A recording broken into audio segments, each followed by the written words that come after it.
अस्सलाम वालेकुम, मैं हूं दिन इम्तियाज़ और आप देख रहे हैं तख्ती ऑनलाइन। कुछ अर्से पहले मैं ट्रेनिंग करवा रहा था। ट्रेनिंग का मौजू था स्ट्रेस मैनेजमेंट और उसमें स्ट्रेस को काबू करने के लिए मुख्तलिफ़ किस्म की टेक्निक्स के बारे में बताया जा रहा था।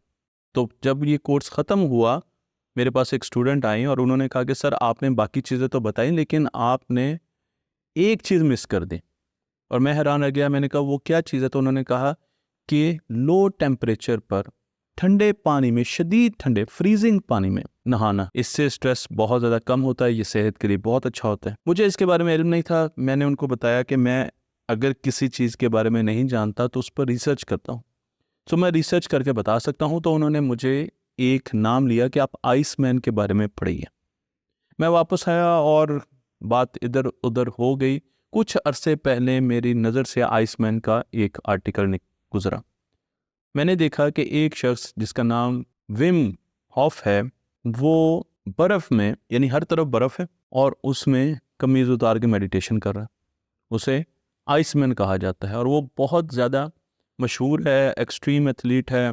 फ्रीजिंग टेम्परेचर पे पानी में, जमे हुए पानी में नहाता है, मेडिटेशन करता है, ब्रीदिंग टेक्निक्स करता है और उससे अपनी बॉडी का टेम्परेचर कंट्रोल करता है।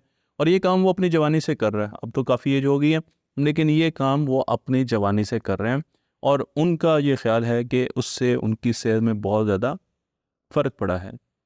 जब उन्होंने ये क्लेम किया और उन्होंने कहा कि मेरे दिल की जो सेहत है वो बहुत ज़्यादा अच्छी हुई, मेरी एंजाइटी कम हो जाती है, मेरा डिप्रेशन कम हो जाता है, तो बहुत से लोगों ने उन पर डॉक्यूमेंट्रीज़ बनाना भी शुरू कर दी। एक डॉक्यूमेंट्री मैंने देखी जिस पर यह दावा किया गया था कि इनका इम्यून सिस्टम इतना पावरफुल है कि इन पर वायरल अटैक्स बहुत कम होते हैं। सो मैं सोचता रहा कि कोई scientific study, genuine scientific study अगर आएगी तो मैं इस टॉपिक पर ज़रूर वीडियो बनाऊंगा, क्योंकि अब ये एक ट्रेंड बन गया।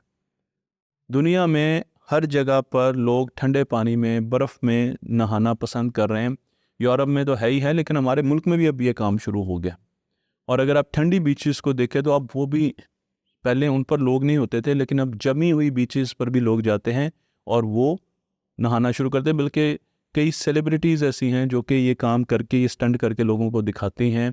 एथलीट्स इस्तेमाल करते हैं ताकि वो और तरीके से बेहतर अपनी परफॉर्मेंस दे सकें। तो इसका मतलब ये है कि इसके पीछे तो साइंटिफिक स्टडीज़ होंगी। और ये काम कब से शुरू है? तो मैं आपको लेकर चलता हूँ तारीख़ में 400 BCE, जब हिप्पोक्रेट्स, जो कि एक बहुत बड़े फिजिशियन थे, उनका नाम तारीख़ में बहुत ज़्यादा था, ग्रीक फिजिशियन थे, उन्होंने पहली मर्तबा ये बात की, जो तारीख़ में आता है कि ठंडे पानी से नहाने से आपको थकन दूर होती है, आप में एनर्जी आ जाती है और आप तरोताज़ा हो जाते हैं। ये तो मैं भी मानता हूँ, ये तो साइंटिफिक स्टडी है कि अगर आप शावर ठंडा लेंगे तो आप में एनर्जी आ जाएगी। मैं जब ऑफिस से आता हूँ और बहुत थका होता हूँ, क्योंकि सारे दिन का काम होता है, तो ठंडा शावर, अगर आप ठंडा शावर लेंगे तो आप दोबारा आके तख्ती का काम कर सकते हैं। अगर आपने गर्म शावर लिया तो आप रिलैक्स होंगे और आप जाके सो जाएंगे। तो ये चीज़ इन्होंने सबसे पहले बताई और इसमें उन्होंने बताया कि आप ठंडे पानी से ये चीज़ अटेन कर सकते हैं। तो ये चीज़ हमें हिस्ट्री में पता थी और लोग इसका इस्तेमाल भी करते रहे। लेकिन उसके बाद इस पर और भी बड़ी रिसर्च हुई। मैं आपको यहाँ पर एक रिसर्च दिखाता हूँ जो कि ख़वातीन पर की गई, और उन ख़वातीन से जो कि 1114 थी और वो ठंडे पानी की स्विमर थी, ठंडे पानी में तैरती थी। तो उनसे जब पूछा गया कि उनकी जो तबीयत के बारे में, उनके जो मेंस्ट्रुअल हेल्थ के बारे में पूछा गया, तो उन्होंने बताया कि जब वो इस फेज़ से गुज़रती हैं, ख़वातीन जब इस फेज़ से, ये ख़वातीन गुज़रती हैं, तो ठंडे पानी में मुसलसल स्विमिंग करने की वजह से उनके मूड स्विंग्स, यानी उनको गुस्सा जो है ऊपर नीचे, उनके जो जज्बात होते हैं वो बहुत कम होते हैं और उन्हें कम परेशानी होती है। ये एक साइंटिफिक स्टडी है, इसलिए हम इस पर यकीन कर सकते हैं क्योंकि इसके पीयर रिव्यूज़ हो चुके हैं। इस स्टडी में ये भी बताया गया कि 47% लोग ये कहते हैं कि उनके ठंडे पानी से नहाने से एंजाइटी कम होती है। 30% लोगों ने, यानी ख़वातीन ने बताया कि उनकी जो ब्लीडिंग होती है वो फ्लैशेस में नहीं होती, और 20% लोगों ने कहा कि उन्हें रात को पसीने नहीं आते। तो उसकी वजह से ये एक साइंटिफिक स्टडी है जिसमें नज़र आ रहा है कि ठंडे पानी से नहाना हमारे लिए बेहतर है। लेकिन इस रिसर्च में कहीं ये नहीं बताया गया कि आप बर्फ वाले पानी में जाकर नहाएं।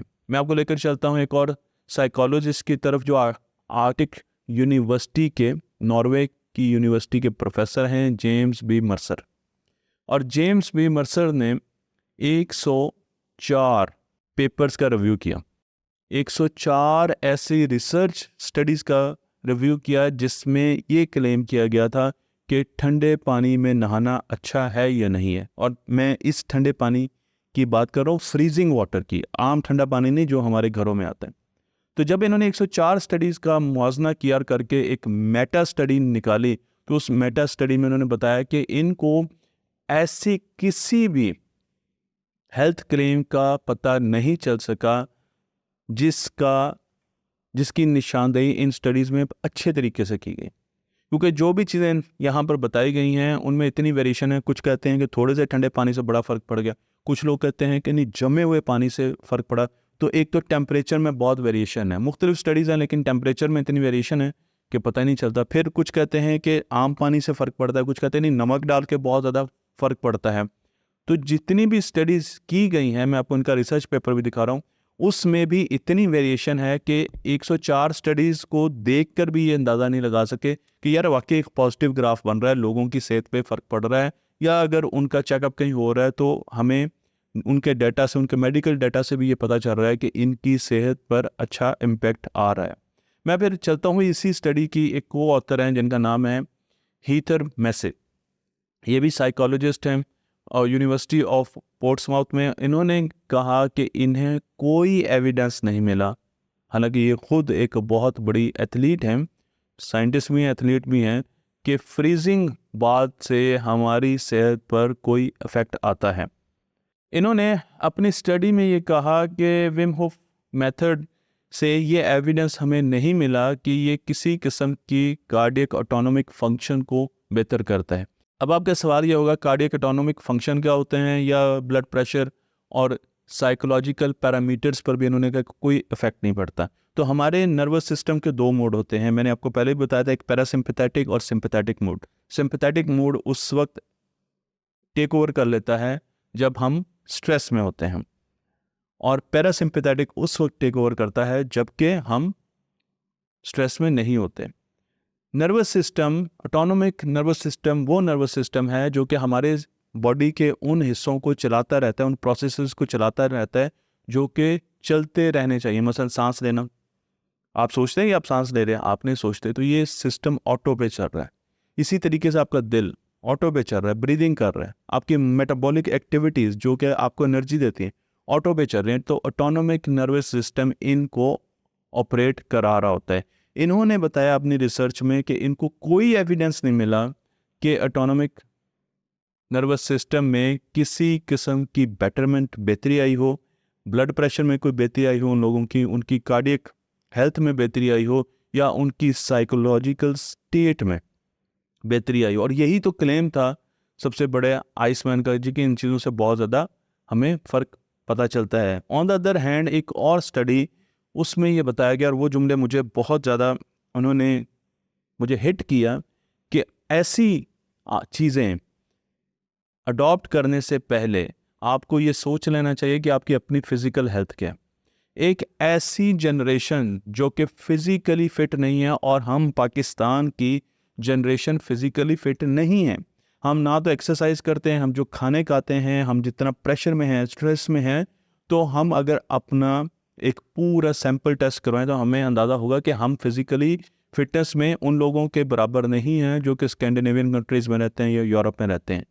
तो वहाँ पर इस किस्म की प्रैक्टिसेस और ज़्यादा ख़तरनाक हो सकती हैं, क्योंकि लोगों के दिल पहले कमज़ोर हैं, लोग पहले ही ब्लड प्रेशर का शिकार हैं और बीमारियों का शिकार हैं। और अगर वो जाते हैं और जाकर कहीं पानी, ठंडे पानी में या बर्फ़ वाले पानी में नहाना शुरू कर देते हैं, तो उन्हें कार्डियक अरेस्ट हो सकता है। मैं आपको ये भी बता दूं कि इन साहब पर मैं इनको ना अच्छा जान रहा ना बुरा जान रहा, क्योंकि इन्होंने एक चीज़ बताई है और उस पर भी रिसर्च होनी है। जैसे जैसे रिसर्च मैच्योर होगी, अगर रिसर्च ने फ्यूचर में कह दिया कि ये एक अच्छी प्रैक्टिस है, तो हम भी अडॉप्ट कर लेंगे। हम भी बर्फ़ तो वैसे ही नहीं मिलती, कहीं से ढूंढ ढांड लेंगे और उसमें नहाना शुरू कर देंगे। लेकिन फ़िलहाल इन पर कई ऐसे केसेस हो चुके हैं जिसमें वालिदैन ने इन पर केस किया कि उनके बच्चे ठंडे पानी में नहाने की वजह से डूब गए, अपनी जान से गए।